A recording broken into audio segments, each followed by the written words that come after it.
Assalamualaikum warahmatullahi wabarakatuh. Perkenalkan, nama saya Arga Dwi Pambudi selaku Ketua Program Pengajuan Penelitian Bestari Saintek yang berjudul ROV untuk identifikasi larva rajungan berbasis estimasi absorpsi cahaya dengan Artificial Intelligence pada Living Lab Pesisir Demak untuk penguatan budidaya berkelanjutan.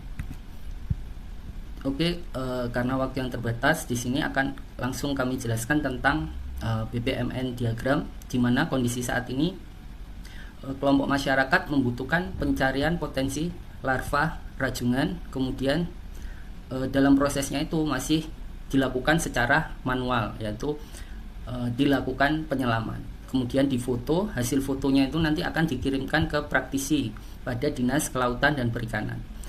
Dari proses ini akan membutuhkan waktu yang cukup lama, karena dari gambar foto yang diberikan oleh penyelam nantinya akan dicek dulu oleh tenaga ahli di Dinas Kelautan apakah tempat tersebut atau titik tersebut layak untuk dibudidayakan, seperti itu.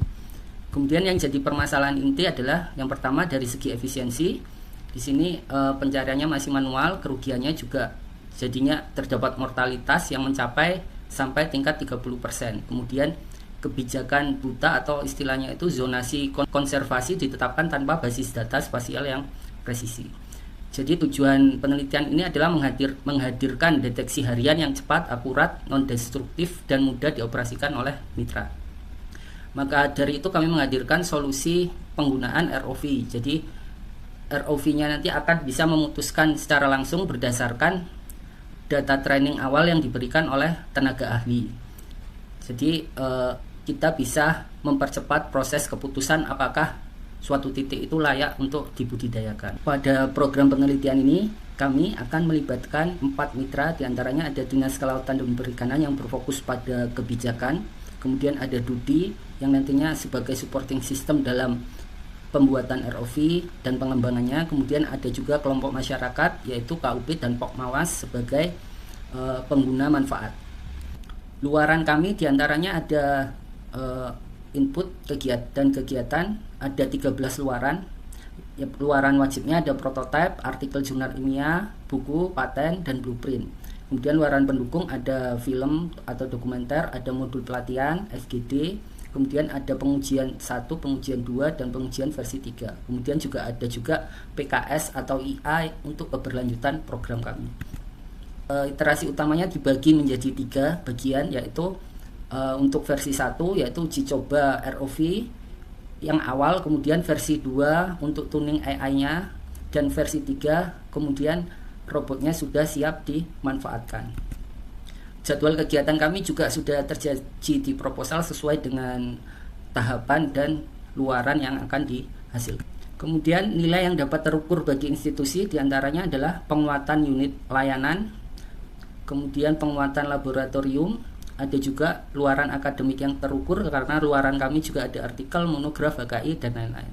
Kemudian penelitian kami juga bisa terintegrasi ke kurikulum dan masih banyak yang lainnya. Tim kami berjumlah 8 orang, di mana ada 7 dosen dan 1 sebagai administrasi, di mana ada dari jurusan teknik informatika berjumlah 3 dosen, teknik elektro 3 dosen, dan 1 dosen dari teknik industri.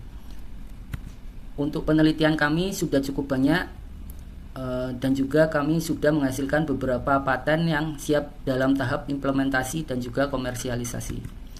Produk yang kami tawarkan adalah berupa ROV yang akan diremote oleh nelayan, sehingga nanti akan diadakan pelatihan untuk menjadi driver ROV ini. Software yang kita bikin juga dari pengalaman terdahulu, kita sudah membuat ROV untuk SAR, yaitu deteksi bagian tubuh dari manusia. Kemudian akan dikembangkan lagi untuk mendeteksi megalopa dan ditambahkan dengan deteksi posisi atau lokasi dari potensi rajungan yang akan dibudidayakan. Manajemen dari resiko telah kita breakdown, diantaranya adalah yang kritis penyalahgunaan data spasial. Nah, di sini sudah kita tambahkan enkripsi di web base-nya. Kemudian ada juga degradasi citra yang cukup ekstrim atau permasalahan teknis. Nah, untuk kendala ini kemungkinan kita sudah cukup berpengalaman karena kita sudah melakukannya pada penelitian yang sebelumnya. Kemudian ada manajemen risiko yang cukup tinggi, yaitu resistansi adopsi dari nelayan. Maka dari itu kita adakan pelatihan untuk mengenalkan nelayan tentang software yang akan kita buat dan lain sebagainya. Untuk keselamatan kerja, kita juga sudah menganggarkan APD, pelampung, dan juga helm dan rompi pengaman. Demikian paparan dari kami. Terima kasih. Besar harapan kami bisa lolos dalam program Bestari Saintek ini. Kami berharap rencana kami bisa diterapkan di daerah perairan Betawalang dan bisa bermanfaat bagi nelayan. Terima kasih. Assalamualaikum warahmatullahi wabarakatuh.